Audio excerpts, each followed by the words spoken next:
మత్తయి 3వ అధ్యాయము. ఆ రోజుల్లో బాప్తిస్మిచ్చే యోహాను వచ్చి యూదయ అరణ్యంలో ఇలా చాటిస్తూ ఉన్నాడు. పరలోక రాజ్యం దగ్గరగా ఉంది గనుక పశ్చాత్తాపపడండి.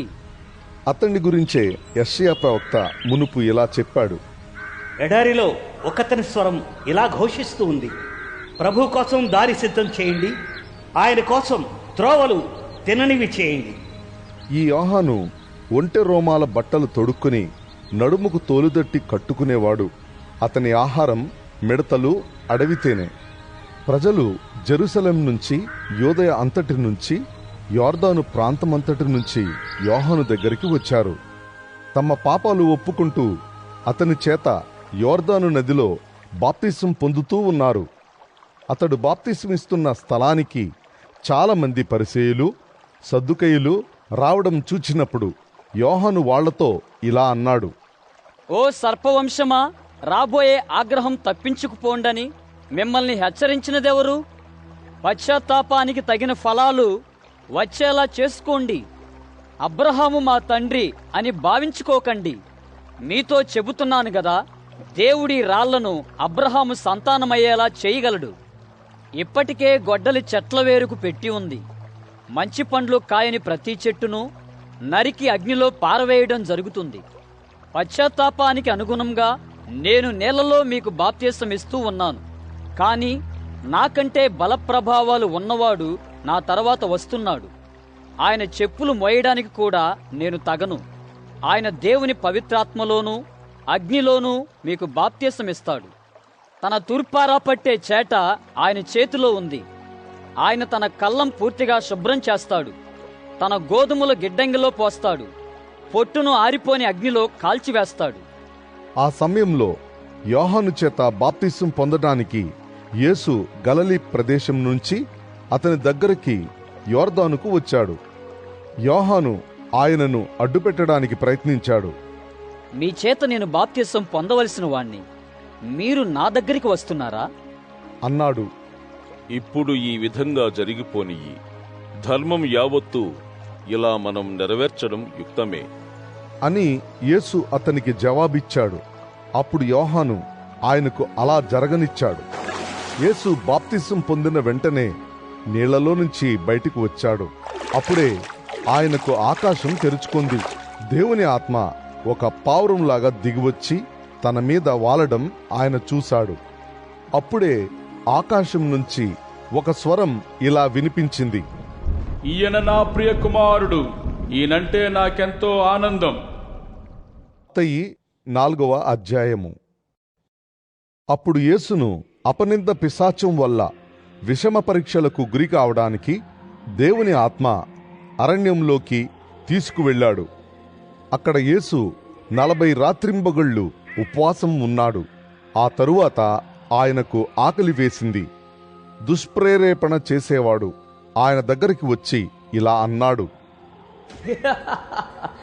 నీవు దేవుని కుమారుడు అయితే ఈ రాళ్ళు రొట్టెలైపోవాలని ఆజ్ఞాపించు.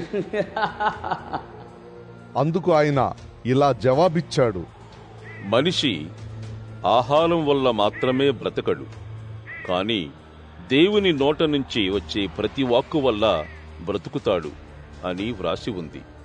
అప్పుడు అపనింద పిశాచం ఆయనను పవిత్ర నగరానికి తీసుకువెళ్లి దేవాలయం శిఖరం మీద నిలబెట్టాడు.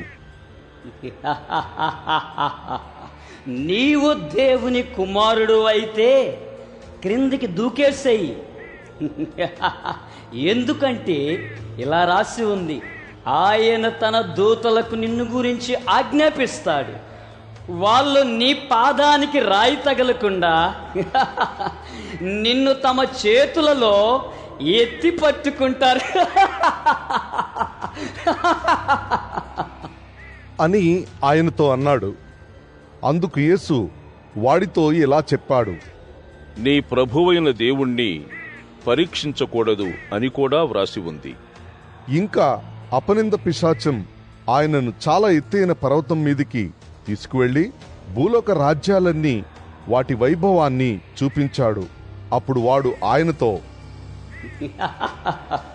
నీవు సాష్టాంగపడి నన్ను పూజిస్తే ఇదంతా నీకిస్తాను అన్నాడు.